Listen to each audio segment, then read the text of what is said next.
Land of the Bible, Part 4, the region of Judea. Thank you for joining with me on this whirlwind tour by mini video of the land of the Bible.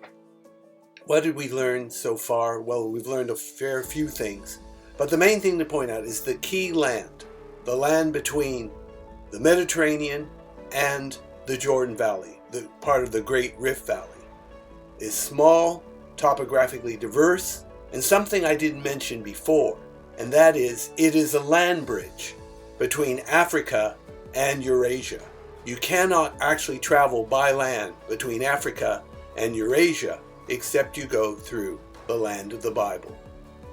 And so that's why it was a prize between the great empires. Whoever controlled the road and controlled the land could actually influence other imperial contenders, whether it's the Egyptian Empire, Assyrian Empire, Babylonian Empire, Persian Empire, and of course, let's not forget the Roman Empire, who were the backdrop of the New Testament.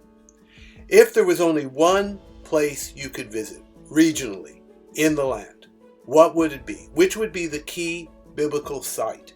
Well, I believe that site would be the region known as Judah, or in the New Testament, Judea. Judah, of course, is the fourth son of Jacob and Leah.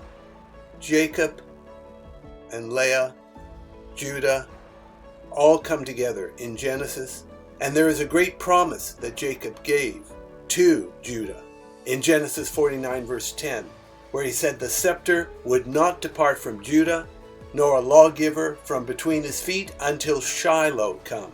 Unto him shall the gathering of the people be.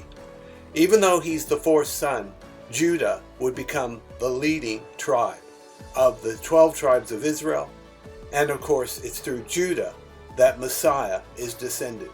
When the Babylonian captivity was finished, they returned to Judah, even if they're from other tribes, and we believe it was from this ingathering in Judah after the exile that all Israelites became known as people of Judah or the Jewish people.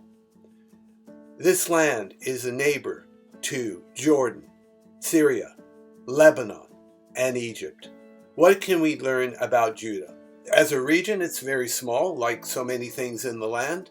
It's only 80 kilometers from north to south, or 50 miles, and 56 kilometers east to west, or 35 miles there. 50% of the region is wilderness, or Yeshimon. There's no major waterways or sources of water, no major springs or wells, so the only source of water is through rock-hewn cisterns and underground aquifers. Now, the amazing thing is that Judah, which is part of what we call the Central Hill Country, Judea and Samaria, or also popularly known as the West Bank, that Judah is very fertile, even though it doesn't have much water. But if you can get the water to it, and especially if the rain season is good, you can grow many, many things. They did an experiment dyeing the rainwater at the watershed, and to see how long would it take for the water to reach the Dead Sea region, which is only 20 kilometers away. How long would it take? And going through underground in the soft limestone, Cenomanian limestone. Apparently it took 20 years for the rainwater at the watershed to reach the Jordan Valley, the Rift Valley, and so on. Now, the soft limestone that you find in Judea is good for protection from heat, refuge from enemies. There's hundreds, if not thousands, of caves, especially in the wilderness. It's a place of burial, a place of storage. Of course, the most famous item stored in Judea was the Dead Sea Scrolls. Absolutely the greatest literary find of the 20th century. It's also good for the flocks. Now, her high elevation in the mountains makes her easily defensible on all sides but the north side. But her isolation also makes her provincial, aloof, and at times arrogant. What are the major cities of Judea?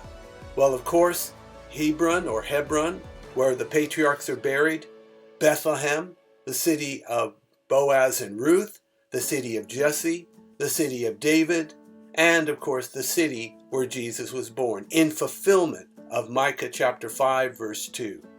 It also is the city of Ain Karim, traditional birthplace and residence of John the Baptist, Bethany on the east side of the Mount of Olives, the home of Mary, Martha, and Lazarus, Tekoa, just to the south of Bethlehem, the hometown of Amos, Gibeah, north, and that is where King Saul came from, and last but certainly first is the city of Jerusalem. I'll share more about the city of Jerusalem in another video.